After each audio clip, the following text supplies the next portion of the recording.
Bueno, hemos escuchado lo que aconteció en los primeros 3 días de la última semana de ministerio de nuestro Señor Jesús. Recordándoles de que esta semana es sumamente crucial. Sobre todo porque aquí donde el Señor Jesús dio todos los parámetros de lo que es la gracia, el pacto de la gracia. Por cierto, le recomiendo que lea el Evangelio según San Juan, porque es uno de los evangelios que pone más énfasis. Casi todo el Evangelio de San Juan tiene el énfasis más profundo de lo que el Señor Jesús enseñó en esa semana. Y es sumamente importante si queremos crecer en la revelación de lo que es el pacto de la gracia. Bueno, seguimos ahora aprendiendo más de lo que aconteció esa semana, recordándoles que cada uno de esos días tiene una connotación muy importante para nuestros días.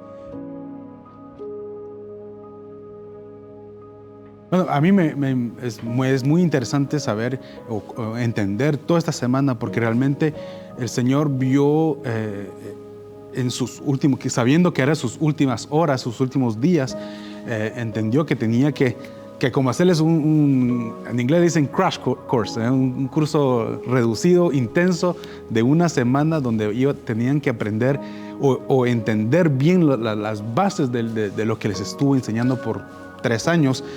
Y el miércoles me es muy interesante porque les enseñó lo que es la esperanza, lo que realmente teníamos que esperar en el Señor, el porqué de todo lo que habían vivido en esos tres años. Entonces el Señor comienza diciéndoles, pues no se angustien, van a venir cosas, pero no se angustien, no teman, no. Y Tomás, ¿no? El que viene a decir, pero ¿cómo vamos a saber dónde vas o qué camino tomar si no sabemos a dónde vas? Digamos, hasta ese punto, días antes de ser crucificado, Tomás todavía no había entendido lo importante de todo lo que había sucedido. No había entendido dónde iba Jesús, dónde se iba, qué es lo que venía para el futuro. Lo podemos asociar a nosotros, oyendo la palabra del Señor semana tras semana, todos los domingos, durante X años que hacemos de ser cristianos y de vivir la palabra, y no entender que pues hay un camino, un destino, hay un porqué de todo lo que vivimos. Y realmente es la parte, el Tomás es el incrédulo en nosotros, ¿no? El que no logra pues entender los propósitos del Señor. Y es muy interesante saber que pues el Señor viene y lo retoma, ¿no? Yo soy el camino, yo soy la verdad, yo soy la vida. El que me conoce a mí, conoce al Padre. Entonces, lo importante es que el Señor iba a adelantarse. Eso es lo que el Señor les decía. Yo me adelanto para poder recibirlos después. Yo me voy, pero vengo a traerlos después. Voy a hacer moradas para ustedes en el cielo. Y lo importante es que le estaba entregando esa verdad que Él va a ser el que nos lleve al cielo. Es el que viene de regreso por nosotros a rescatarnos de esta tierra y llevarnos hacia el cielo. Precisamente nosotros como humanos siempre necesitamos de una guía, de una referencia. Y como estamos hablando de esperanza, la esperanza ellos veían ahí la esperanza en Jesús. Que Jesús decía, yo soy el camino. Sabían a qué camino tenían que tomar, a quién tenían que seguir, y indudablemente era únicamente a Él, ¿no? Sí, y es algo muy interesante que hasta el día que no resucitó el Señor, pues, y no creyeron en el Señor, los discípulos no estaban salvos. Tenían mucho conocimiento, pero no eran salvos. Ciertamente, pero algo que ahorita cuando citaban eso, me venía a mi corazón. Nos podemos imaginar los 2 eventos. Dios diciéndole a través de Moisés, a través de Abraham, porque la primera vez fue a través de Abraham, te daré una tierra y todo lo que tu ojo mire será tuyo. A través de Moisés viene el recordatorio al pueblo de Israel, van a tener la tierra prometida. A través de Josué, la tierra prometida se les da. Pero Jesús le está hablando aquí directamente a un grupo de judíos que toda su vida habían oído la esperanza que Israel y toda Jerusalén iba a ser restaurada. Y que el gran sueño de la promesa que en el pacto de la ley se dio es, les voy a dar una tierra. Pero aquí Jesús, yo me imagino, o lo imagino en la misma posición, ¿no? Aquí Dios hablándole a Abraham una promesa, y aquí a la iglesia dándole otra promesa. Los hijos de Israel, su gran esperanza es Jerusalén. Han pasado casi 2000 años en la diáspora, y su gran sueño de toda generación es: vamos a ir algún día a nuestra tierra prometida. Regresar a la tierra prometida. Y ahora nosotros, es lo lindo de lo que estamos hablando, que a nosotros se nos dice totalmente otra dimensión. La esperanza que yo les estoy dando no es tierra, es eternidad. Voy a prepararles morada, voy a darles un lugar digno de esta gracia que es la salvación eterna. Me parece fascinante eso. No sé qué les parece a ustedes. A completar realmente, como Jesús en la cruz dice, pues ya está todo hecho, ya no hay más que hacer. Entonces le está diciendo, pues ya la promesa está cumplida. Ustedes, cuando mueran, tendrán su morada en el cielo, porque van a creer en mí. Y la única verdad que nos dice ahí, yo soy la verdad, no una verdad, no un punto de vista, no, es la verdad. Digamos, por mí van a poder lograr llegar hasta el Padre. ¿Saben que esto de seguir el camino de la verdad y la vida, Jesús no nos dejó solos? Es que para nosotros ha sido imposible. Si para Israel fue imposible llegar hasta la tierra prometida, para nosotros totalmente será imposible. Pero también en esa misma noche Jesús les dijo: conviene que yo me vaya, porque el Padre enviará al Consolador. Que el Señor creo que los inyectó de esperanza, porque ya les dijo: me voy, pero no los dejo. El Padre no los dejará solo. Entonces, viéndolo de esa manera, viendo que yo creo que el Señor vio la preocupación que se podían sentir desamparados. Exacto, de repente. Exacto, que yo me voy y aquí los dejo solos. No, el Señor los inyectó de esperanza al saber que alguien iba a venir, y les dijo: no, viene el Consolador. El Padre, cuando yo me vaya, el Padre mandará al Consolador. Interesante de ver que realmente el Consolador, el Santo Espíritu, viene exactamente a guiarnos en su camino, viene a enseñarnos su verdad. Es el que, cuando leemos la palabra, pues nos revela lo que está escrito. Uno puede leer toda la Biblia y no entender nada, leerlo como un acto histórico, y en Apocalipsis pues quedan perdidos porque es pura revelación.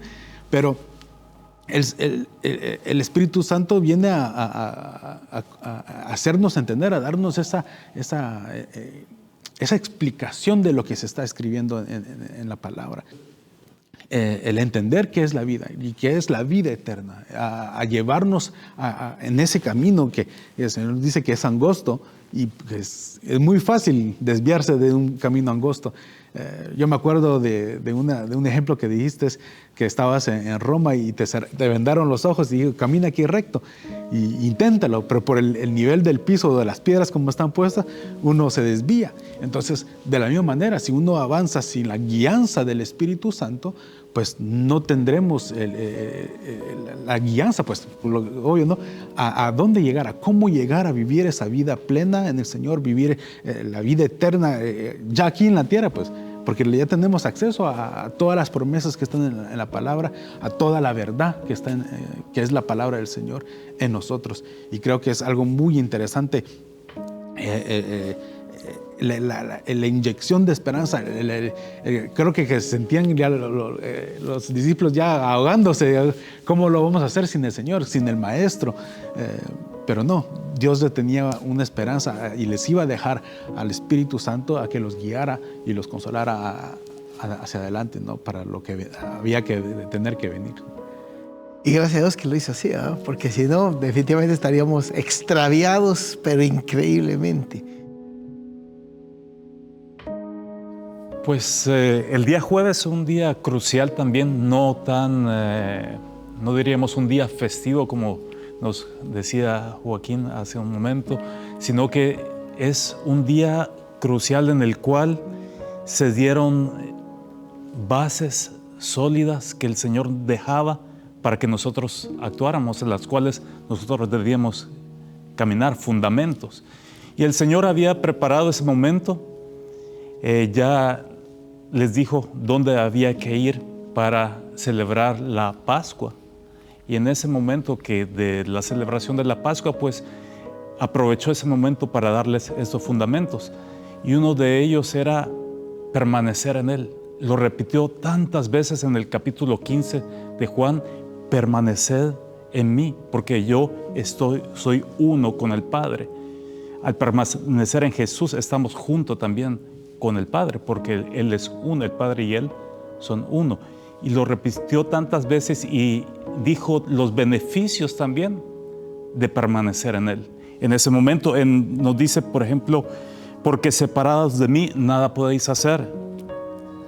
Permaneced en mí, porque como el pámpano, dice, no puede llevar fruto por sí mismo, nosotros apartados de la vid tampoco podemos llevar ese fruto.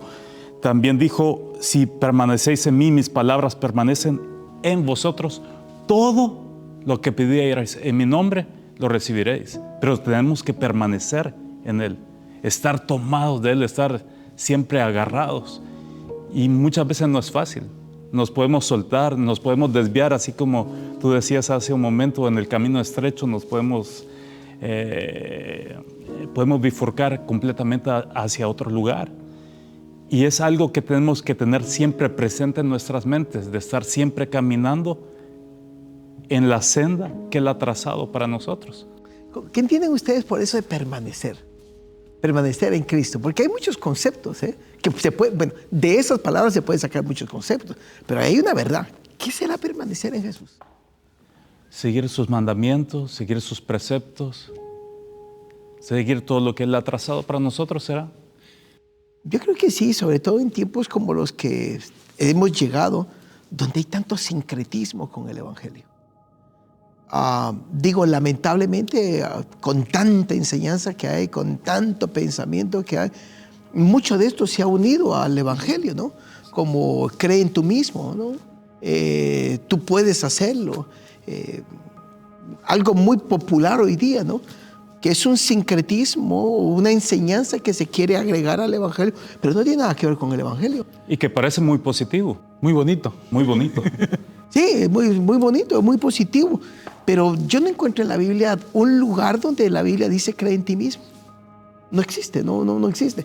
Entonces esa palabra de permanecer en Jesús es fuerte, y es un ancla para vivir una vida plena en Cristo, ¿no? Porque podríamos vivir una vida plena en nosotros. Porque sí, hay mucha gente que sin Cristo ha logrado muchas cosas. Pero como la realidad puede lograr mucho, pero su final será la tierra. Vivirán, sus éxitos se terminarán en tierra. Pero ese permanecer, ¿cómo podríamos aún más entenderlo? Porque definitivamente tenemos que depurarnos de todo aquello que parece positivo y bueno para entender la verdad. Hoy alguien dijo algo, en esos días alguien dijo esto, que cuando él se convirtió, le dice esos ministros le dicen, mira, hoy tú eres enemigo de Dios. Porque la Biblia dice que éramos enemigos de Dios. Pero el día que te conviertas a Cristo, el mundo es enemigo tuyo. Así es. Yo lo había pensado algún día, pero nunca lo había entendido tan drástico como es eso, ¿no? Hoy me convierto y hoy todo lo que antes era mi amigo, el mundo, el diablo, las tinieblas y todo, se convierte en mi enemigo. Y por eso que el enemigo lo único que quiere es que nosotros seamos burlados. Que burlados de nosotros. Y no permanecer en Cristo, porque ahí está donde está la victoria. Sí. ¿Qué podemos entender más por permanecer? Permanecer es estar siempre dependiendo de Él. También que no es por nuestras propias fuerzas que nosotros llegamos a alcanzar algo, sino que es porque estamos tomados de Él. Hagamos un pensamiento. Bueno, usted creció en el Evangelio, ¿eh? Nació en el Evangelio. No nací, pero sí crecí en el Evangelio. ¿A qué edad llegó el Evangelio? A los 10 años. A los 10 años. Bueno, tú naciste en la iglesia.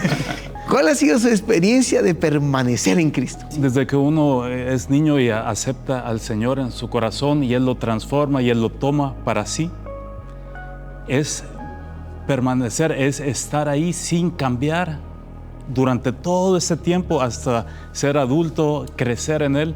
Y no es fácil porque uno está yendo contra la corriente todo el tiempo.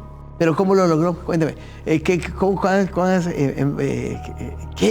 algo notable o remarcable en su vida que lo ayudó a mantenerse?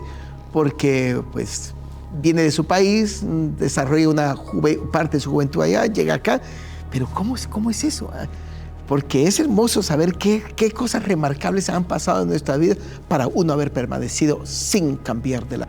Ahí pienso que es lo importante, como decía Bernie hace un momento, el Espíritu que nos guía, el Espíritu Santo que a cada rato nos está recordando lo que estás haciendo no es lo que el Señor quiere. Tienes que volver hacia Él. Creo que algo que me mantuvo a mí realmente centrado en el Señor fue no cambiar lo que venía haciendo, lo que se me había enseñado.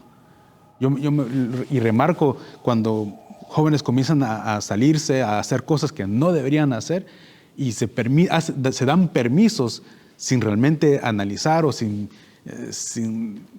pedir a sus padres si lo que están haciendo está bien o no. Es salirse de eso y de comenzar a decir, yo lo puedo hacer solo. Entonces, algo que a mí me funcionó y lo que entiendo con permanecer es que nunca me salí de la iglesia. Nunca, siempre estuve presente, sirviendo. Mismo si yo me sentía mal, si venían pensamientos, en un momento dado me vinieron pensamientos de suicidio, pero son pensamientos que el diablo ataca al ser humano, y creo que todos al momento dado recibimos pensamientos así de, no, mejor lo dejo, lo abandono, todo, porque justamente no quiere que permanezcamos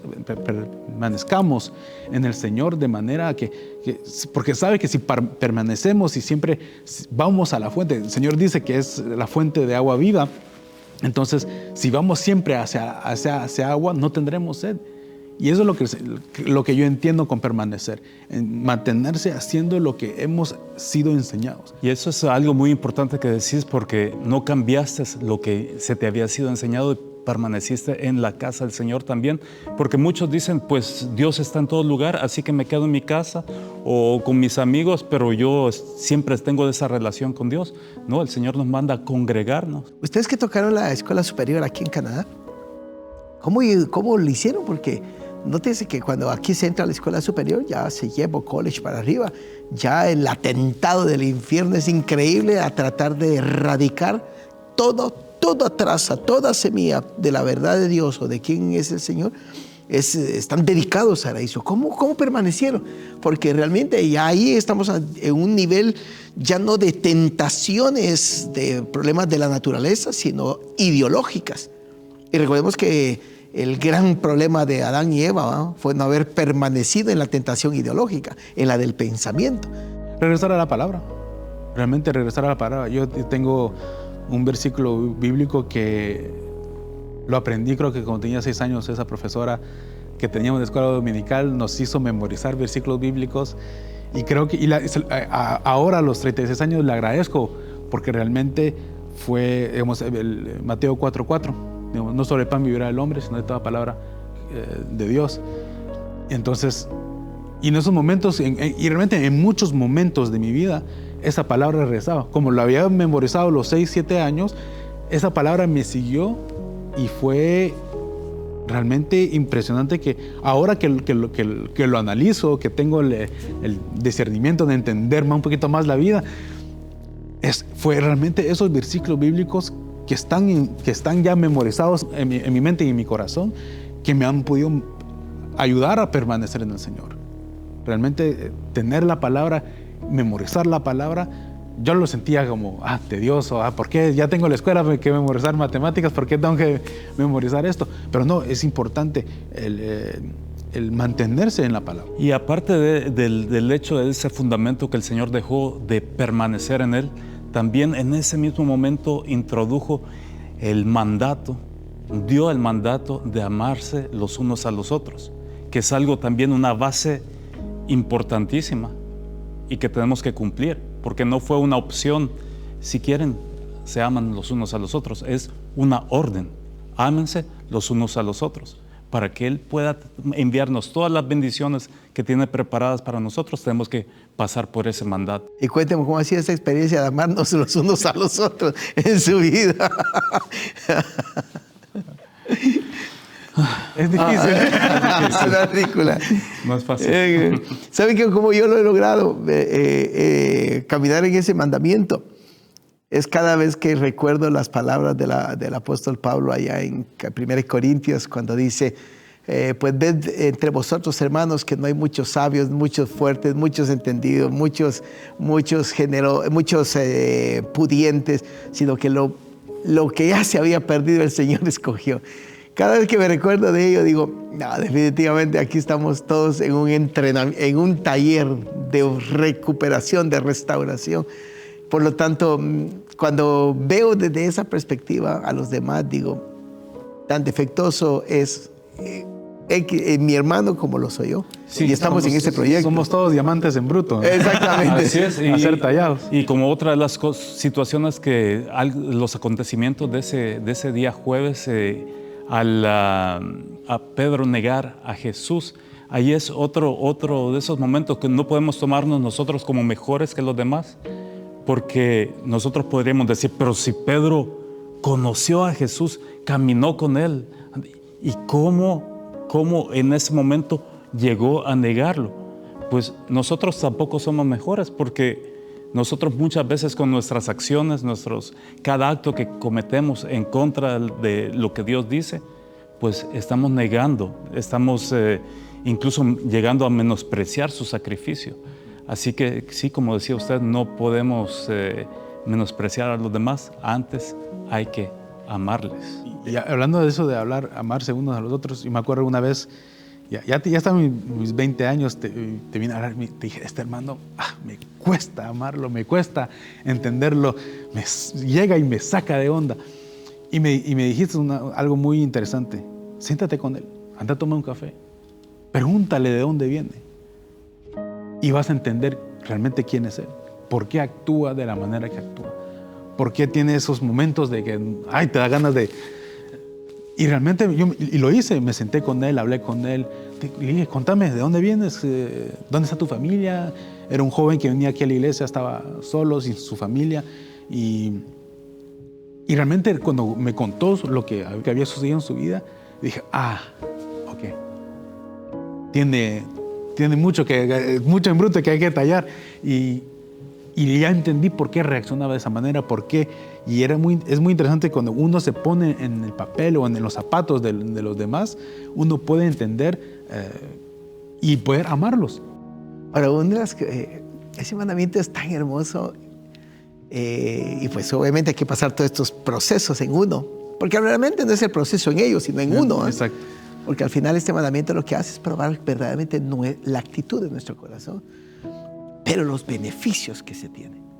Es que los beneficios de amarnos es fenomenal. Sí. Incluso nuestra salud puede ser afectada por el hecho de no amar, de hacer lo contrario, de odiar. Totalmente que sí.